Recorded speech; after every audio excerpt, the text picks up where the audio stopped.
Keep the masjid clean, always. And if we mess it up, we should put everything back and clean it up.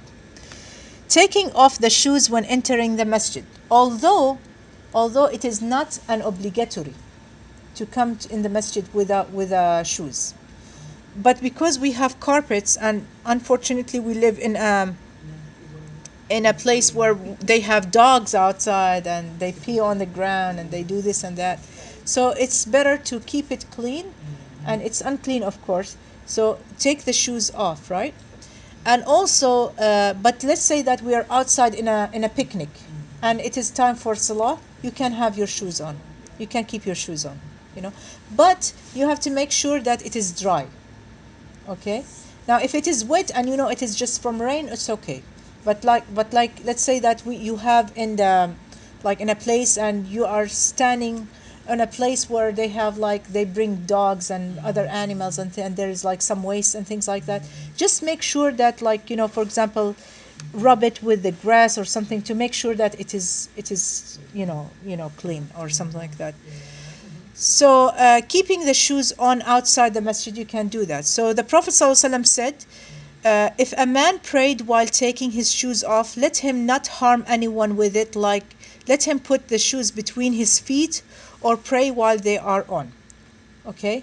So don't put it right in front of you or next to you where someone else is praying and he puts his head while your shoes in there. Okay? No, you put it where it's supposed to be in the place, or between, if in Eid prayers, in the big masjid, in Eid prayer, they usually give you a bag so you can put it. But if you don't have a bag, you put it right between your legs. That's where you pray. Okay. Also, from the etiquettes of the masjid is entering the masjid with the right foot and exiting with the left foot. Okay? So we enter with our right foot. When we enter in our right foot, and I love what you're doing over there at the door, you have a small dua that you say. It's right at the door over here. It says, "Oh Allah, open for me the doors of your mercy. Allahumma iftah li abwaba rahmatik." And that's what you say when you come in. Oh Allah, open the doors of mercy. When you are leaving, you say, Allahumma inni as'aluka min fadlik. It means, oh Allah, verily I seek from you your bounty. Okay? So you ask Allah from the bounty, from His bounty. So to make wudu before you go to the masjid, to enter the masjid with the right foot, do not talk in the masjid.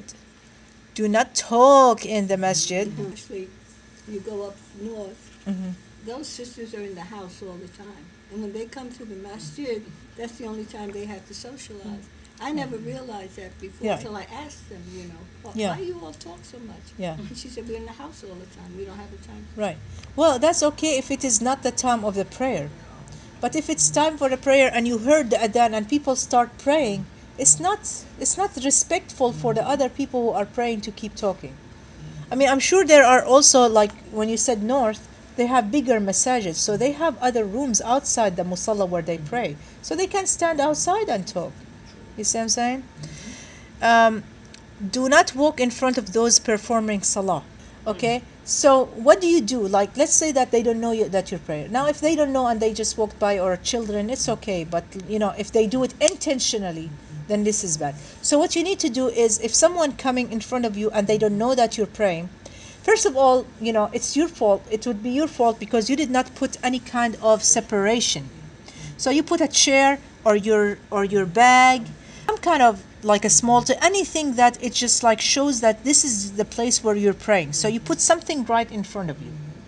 Now, if the other people, they didn't see it and they come, what you need to do is you put your arm up while you're praying. So you say Allahu Akbar, and then you notice that someone is about to pass by right in front of you, so you put your hand up. Right. So they know that you're praying, so that they will go around. Okay? Now, if they still did not help, they still are doing it intentionally, and they're okay, we're going to just go whatever she says, you can push them away. Third time, you can fight them. Of course, it will not go to there, but I'm just saying this is the sunnah way. You know what I'm saying?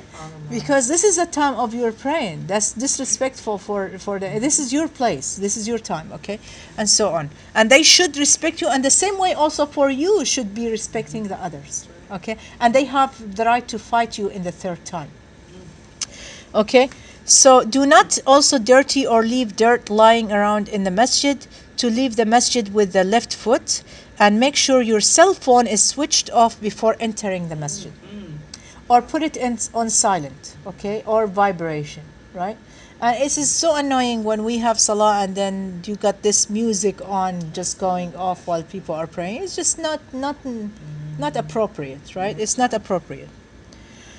So also, not only like in the masjid, in any place, like, you know, when someone is doing lecture, or like when you are with some people that, you know, important and things like that, yes.